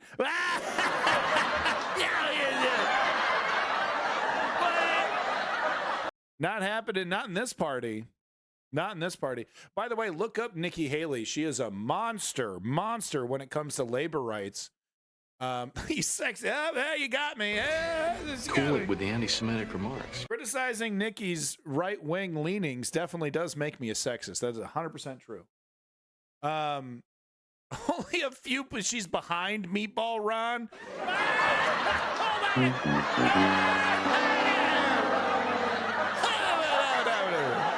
Yabba dabba do. That's funny.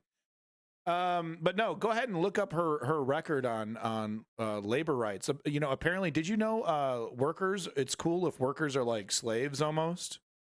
Well, Nikki thinks so. Nikki thinks it's lucky for you to just have a job, and you should be thankful for that. CEOs, they run the whole fucking world for a reason, and they should continue to do so because mom says so. All right, let's get this little update from the presidential election.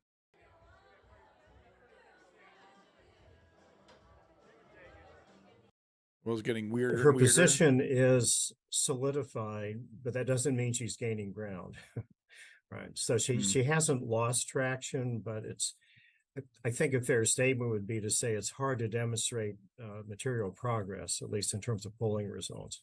She can't really get close to Trump's dominance. And she also has to be very careful not to say too many extremely negative things about him. But goodness, if you're running way behind That's the game. Trump as a front runner, you kind of have to be in attack mode. You can't just say, hey, I'm something different, something else on the menu you haven't tried yet.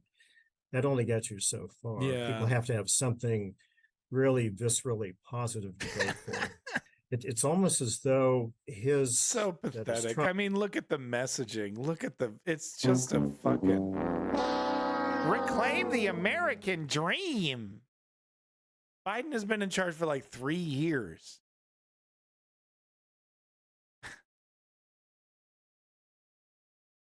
Record high inflation, cost of living.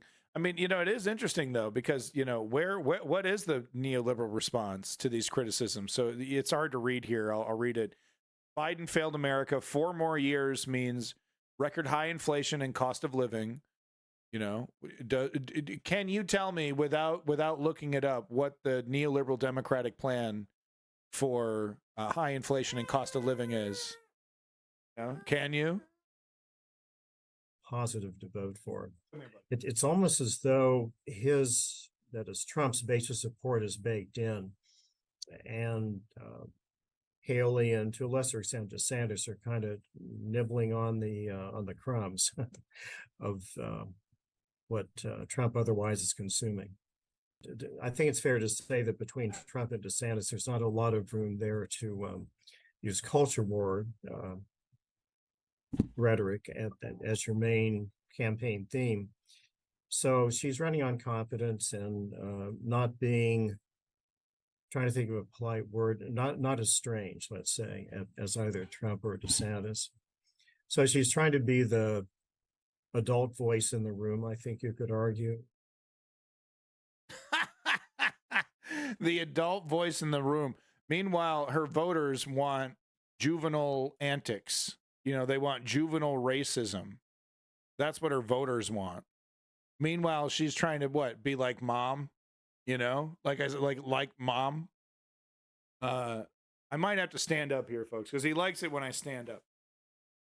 He'll be cool. He'll chill. He'll chill if I'm standing. Okay? All right. All right, let me get the camera up here. Go. All right. Okay. He'll chill out if I'm standing. Okay? Okay. Try to do this. Mic up. Go. Mic checka. There we go. I'll talk a little louder. Okay. All right. On to our next story. So I wanted to do a little update on this crazy ass bull story. It's totally nuts. A bull got free in Central Park, New York. No, like New York subway, or Newark. I'm sorry, Newark. So there's like over here in New Jersey, a bull got free. So there's actually I think a happy ending to the story. Maybe, I don't know. Maybe not. I don't know. I didn't actually watch this one. Second, let me double check my webcam. Out the way. There we go. Okay. You will not believe this. This is a bull on the train tracks at Newark Penn Station.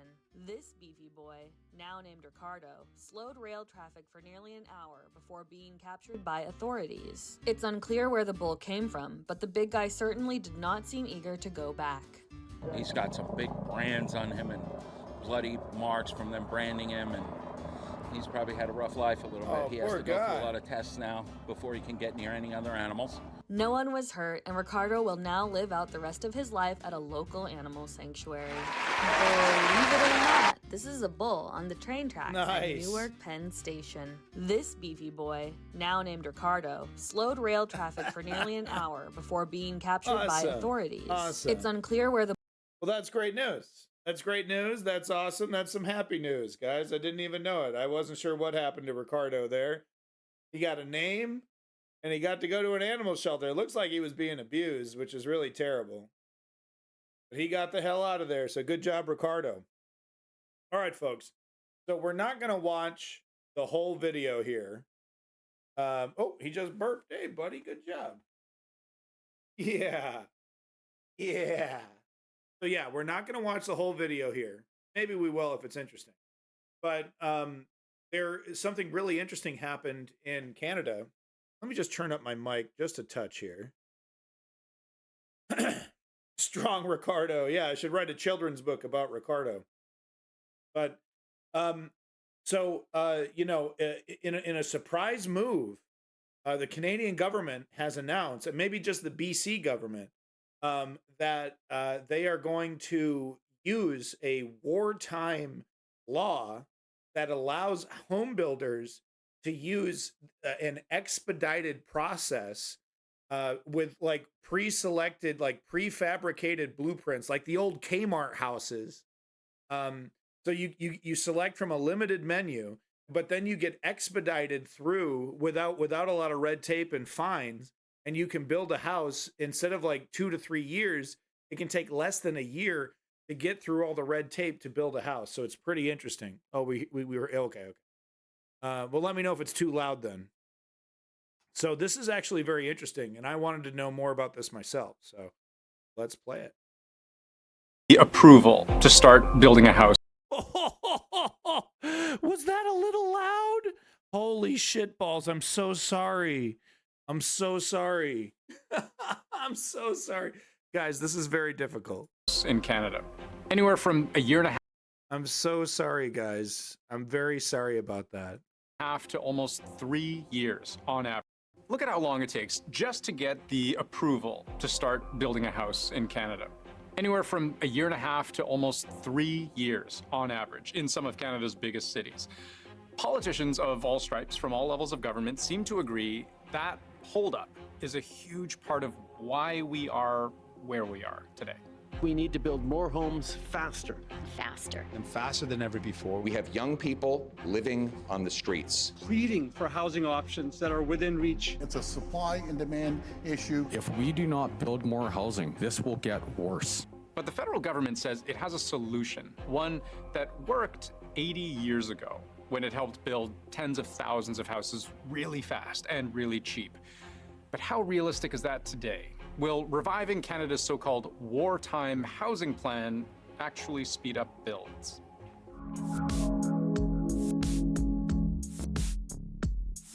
Sorry again in most about cities, that if you're volume, trying to build a folks. house, there are two separate but related hoops that you need to jump through.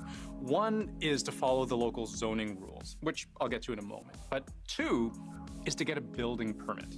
Now, to get that permit, you generally need to commission and submit a portfolio of structural drawings. These need to outline things like fire safety, plumbing systems, construction materials, and usually they need to be stamped by licensed architects and engineers. All of that takes time. And then if there's any challenge around a design or around a project, that can delay it even further. So the timelines of these projects are a significant issue. And keep in mind, this isn't just for major projects like condo buildings. Even for laneway houses or secondary suites, you have to go through all of this. So the government says, let's revive a really old idea to cut down on red tape. We're essentially trying to unclog the pipeline at every step of the way. In the early 1940s, there was a housing crisis in Canada, not entirely dissimilar to today. They were short a couple 100,000 homes in Canada. Like, people were doubling up. They were living with other families with the same problems that they had back then. There was no way to build housing that quickly in the kind of normal system. And so in 1941, the government set up a crown corporation called Wartime Housing Limited. Architects and draftsmen went ahead with the job of designing inexpensive homes of non-essential materials that could be erected almost overnight by mass production. They prepared thousands of identical blueprints and shipped them to builders across the country. These are all over Canada Cookie-cutter still. houses. And a lot of the time, you know how long it took to build one of these homes? Like months, maybe weeks? No, 36 hours. They called them strawberry box homes or victory houses. You can still find tens of thousands of them across the country. So fast forward to today, and the government is saying, maybe we could do that again. Let's make a similar pre-approved catalog of designs to cut down on all the time and money spent procuring, reviewing, and amending these drawings. Forget having to go through the same red tape on every project. Maybe a big chunk of what we build only needs to get approval once. We'll be looking for pre-approved designs for multiplexes, for mid-rise buildings, for student housing, for seniors' residences, and other small to medium-scale residential properties. This will include garden suites and laneway homes and different kinds of houses that will solve the challenges that our communities are facing today. It kind of makes sense. And I mean, it worked before, right? But it doesn't quite address another part of the approval process, and it's a big one. In reality, even if you have an approved blueprint, you can't just kind of plop it down anywhere you want. Like, a skyscraper in Calgary doesn't necessarily work in Canmore, right? And Toronto's Yellow Belt is a good example of how zoning laws really limit what you can build where. For decades, these big yellow swaths of the map have been zoned strictly for single detached or semi-detached homes. Same thing in this map of Vancouver. Most of the land here has also been zoned for single families.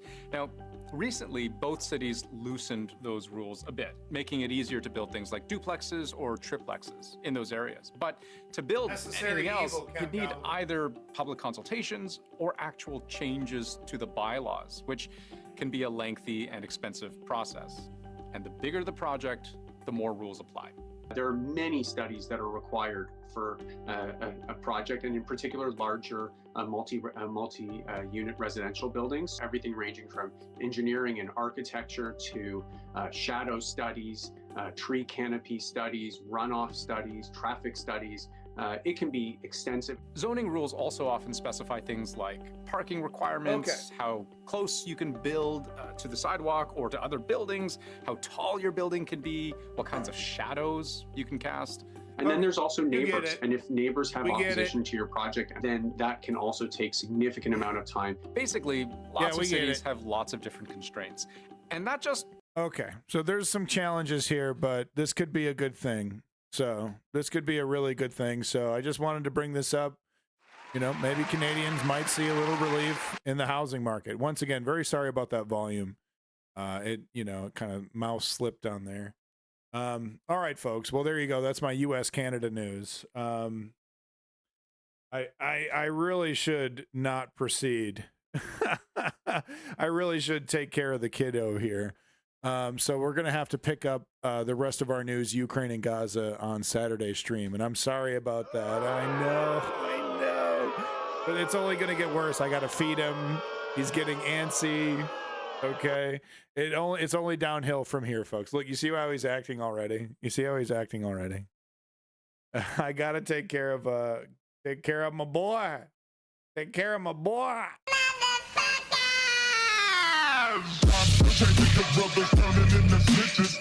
Nah, but for real, peace in that motherfucking Middle East. For real, glory to the Ukrainian democracy. And let's not forget my 3-step program to create political change, because we got to make a better world for the little ones like this. Step 1, inform yourself. Step 2, join a progressive political organization, a union. Put your name down. Figure it out. There's millions of them. Figure out what you believe in and put your name down. And step 3, put in the work. He's getting big already. He's getting big already. I was talking to the guy doing some work on my house. Hard-ass worker. Said he's never been able to own his own house. It's ridiculous. It's utterly ridiculous. Where you going, big guy? Where you going? Where you going? Ay. Okay. All right, folks. But don't forget that, okay? We need to keep creating that political change. We need to become political activists. We need to take this shit seriously. Okay, but we can have fun while we're taking this shit seriously, right? Right, kiddo? Give me some milk, motherfucker. All right, everybody. Peace in that motherfucking Middle East. Thank you so much for being here.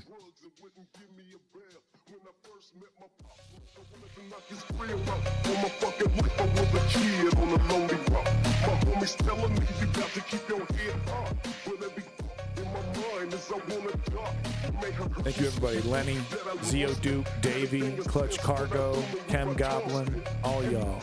Woke Patriot, Dirty Crackhead. Thank you so much for being here. Thank you. Davin. All of y'all. You guys are great. Thank you so much. Oh.